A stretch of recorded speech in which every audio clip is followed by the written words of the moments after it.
என் முத்துன கத்திரிக்காய நீ வச்சுக்கோ தம்பி. உன்னோட எலி குஞ்ச நான் எடுத்துக்கவா?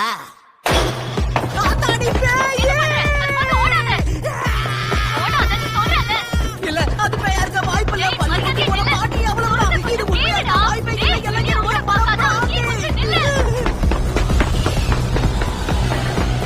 அந்த பாட்டி கண்டிப்பா பேய் பாட்டி தான். ஆனா சாதா பேய் பாட்டி இல்ல, காசு புடிச்ச பேய் பாட்டி. சரி, அப்படின்னா அந்த கிழவிகிட்ட மாட்டிக்காம தப்பிக்க பாரு. ஒருவேளை நீ அந்த கிழவிகிட்ட மாட்டிக்கிட்டா அவன் உன்னை ஒரேடியா தப்பிச்சிடுவா.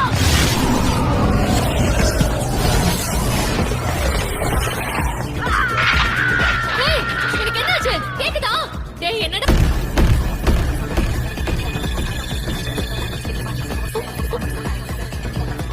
யாரா நீங்கெல்லாம்? சரி, நான் வந்த வழியை திரும்ப போடுங்க.